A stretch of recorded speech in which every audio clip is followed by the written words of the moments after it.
Hi అండి అందరికీ. ఏంటి ఎదరెలా పెట్టుకున్నానని చూస్తున్నారా? మనకి పిస్తా షెల్స్ అయితే ఉంటాయి కదా, వాటితో ఏమైనా క్రాఫ్ట్ చేద్దామని అయితే అనుకున్నాను. ఇది కూడా వాల్ హ్యాంగింగ్ ఏమైనా చేద్దామని చెప్పి ఫస్ట్ అయితే మనం ఫ్లవర్స్ అయితే చేసుకోవాలి. ఇక్కడ కింద చిన్న కార్డ్బోర్డ్ పీస్ తీసుకొని పైన ఇలాగా మనం పిస్తా షెల్స్ ఉన్నాయి కదా, అవి 3 అయితే ఇలాగా ఫ్లవర్ కింద అయితే స్టిక్ చేసుకోవాలన్నమాట. ఇక్కడ నేను గ్లూ గన్ అయితే యూజ్ చేస్తున్నాను. అప్పుడెప్పుడు మా హస్బెండ్ అయితే కొనుక్కున్నారంట దాన్ని, ఇంకా అది ఉందని చెప్తే ఇంక దాన్ని అయితే యూజ్ చేస్తున్నాను అనమాట. గ్లూ గన్ కూడా బాగా స్టిక్ అవుతుంది మామూలు గమ్ కంటే. ఇంకా అవి చేసేసుకున్న తర్వాత ఇలాగే పింక్ కలర్ తోటి అయితే ఫ్లవర్స్ అయితే చేసుకున్నాను. మీ ఇష్టం, మీరు ఏ కలర్ అయినా వేసుకోవచ్చు.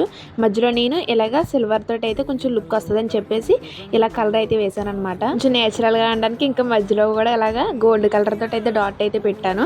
చూడండి ఎంత బాగున్నాయి ఫ్లవర్స్ అయితేని. ఇవి అయిపోయిన తర్వాత మనము ఒక హార్ట్ సింబల్ కార్డ్బోర్డ్ అయితే తీసుకోవాలి. దాని మీద నేను అయితే ఎల్లో కలర్ పెయింట్ అయితే వేసుకుంటున్నాను. ఇలాంటివి చేసినప్పుడు ఎంకరేజ్మెంట్ అయితే చాలా ఉండాలి. అలాంటప్పుడే మనకి ఇంకా బాగా చేయాలని అనిపిస్తుంది. మా హస్బెండ్ అయితే ఎంకరేజ్ చేసేవారు. ఏమన్నా కావాలని చెప్తే వెంటనే వెళ్ళి తెచ్చేవారు. అలాంటప్పుడు ఇంకా బాగా చేసేయాలనిపిస్తుంది. మీ హస్బెండ్స్ కూడా అంతేనా? దేనికన్నా కూడా ఎంకరేజ్మెంట్ అయితే చేస్తారా? ఇంకా ఫైనల్ గా ఇక్కడ అయితే నేనైతే అంటిస్తున్నాను అనమాట. మొత్తం అంతా కూడా పెయింట్ అయితే వేసేసాను ఎల్లో కలర్. ఇప్పుడు ఫ్లవర్స్ అయితే అంటిస్తున్నాను.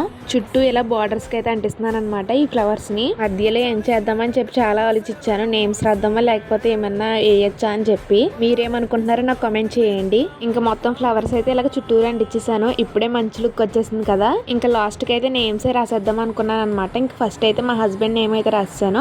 ఇంకా కిందనైతే నా పేరు అయితే రాసుకున్నాను. అది నేను ఎంసీల్ తోటి అయితే రాసాను. ఇక్కడ ఒకటి జరిగిందనమాట. ఎంసీల్ లో మనకి బాక్స్ లో 2 అయితే ఉంటాయి కదా, ఆ 2 మిక్స్ అయితే చేసి అంటించాలంట. నాకైతే తెలియక నేను ఒకటి విడిగా అంటిస్తాను. మా హస్బెండ్ అవుతున్నారనమాట, 2 కలిపి అంటించాలి లేకపోతే అది గట్టిగా అవ్వదని చెప్పి. నాకేమో తెలియదు ఫస్ట్ టైం అది దాంతో చేయడము. మరి చెప్పాలి కదా అంటే మరి నువ్వు అడగొచ్చు కదా అన్నారు. ఇంకా సర్లే అని చెప్పి ఇంకా అలాగే ఉంచేసాను. ఇంకా పైన ఇలాగా థ్రెడ్ తోటి అయితే కట్టాను అనమాట. ఇంకా దీనికైనా మంచి లుక్ తేయడానికైనా ట్రై చేయొచ్చు అంటారా? కామెంట్ చేయండి నాకు. అలాగే ఇది ఎలా ఉందో కూడా నాకు చెప్పండి. మన వీడియోస్ నచ్చితే ప్లీజ్ సబ్స్క్రైబ్ చేసుకోండి.